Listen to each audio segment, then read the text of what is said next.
আচ্ছা, আপনারা বাচ্চাটা নষ্ট করতে কেন যাচ্ছেন? কেন করবো না? আপনি তো জানেন যে আমাদের একটা বেবি আছে। আর এখন যদি আবার বেবি নেই তাহলে তো আমার লাইফটাই ধ্বংস হয়ে যাবে। আমি এখন বাচ্চা কাচ্চা নিতে চাচ্ছি না।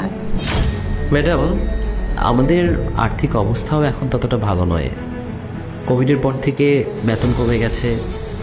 একটা বাচ্চা আমরা খুব কষ্ট করে মানুষ করছি। ওর স্কুলের খরচ, ওর খাওয়া দাওয়া, এক্সট্রা অনেক খরচ হয়ে যাচ্ছে।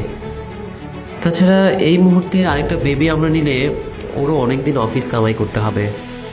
তাছাড়া ও বলছে ও আরেকটু সেটেল হতে চায়। দ্যাটস ওয়াই বেবিটা আমাদের পক্ষে রাখা সম্ভব হচ্ছে না। আপনারা আর একটু সময় নিন, একটু ভেবে দেখুন। ম্যাডাম, আর নতুন করে ভাবার কিছু নেই। আমরা ডিসিশন নিয়ে এসেছি যে আমরা এই বেবিটা রাখতে চাচ্ছি না। হ্যাঁ, দেখুন, আগের যুগটা অন্যরকম ছিল। এক একটা পরিবারে 10 জন 12 জন, মিনিমাম 5 থেকে 6 জন সন্তান থাকতো। কিন্তু এখন একটা নিয়ে আমরা খুব হিমশিম খাচ্ছি। বাচ্চা লালন পালন করারই তো কেউ নেই। আমরা দুজন অফিসে থাকি। এমন না যে আমরা জয়েন্ট ফ্যামিলিতে আছি, আমরা একটা সিঙ্গেল ফ্যামিলিতে আছি।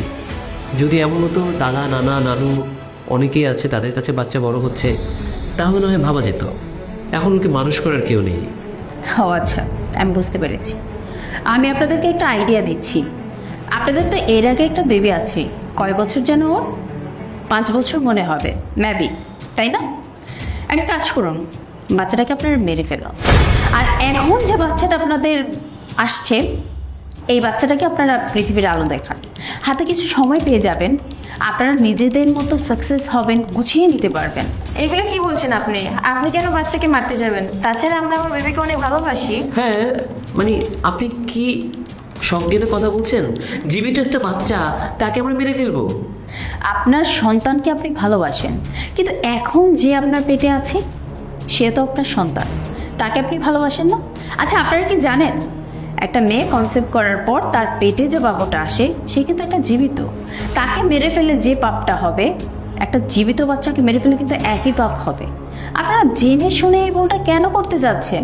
আচ্ছা, আপনি আমাকে একটা কথা বলুন তো, আপনি তো মা, যখন আপনি শুনেছেন আপনি প্রেগনেন্ট, আপনার কি কোনো রকম ফিল হয়নি? ম্যাডাম, আমরা আসলেই ভুল করে ফেলছিলাম।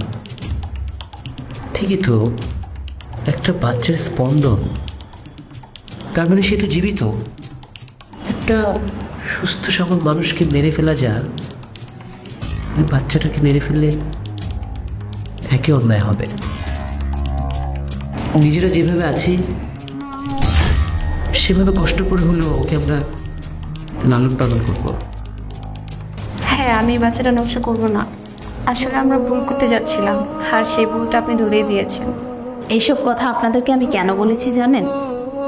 কারণ হচ্ছে আমার কোনো সন্তান নেই, আমি কোনোদিন মা হতে পারবো না। আর একটা সন্তানের কতটা যে মূল্য, যার সন্তান নেই সেই একমাত্র জানে। আপনারা কোনো চিন্তা করবেন না, আপনাদের এই বাচ্চাটা পৃথিবীতে আসার আগ পর্যন্ত যত খরচ আছে সব কিছু আমি গ্রহণ করলাম।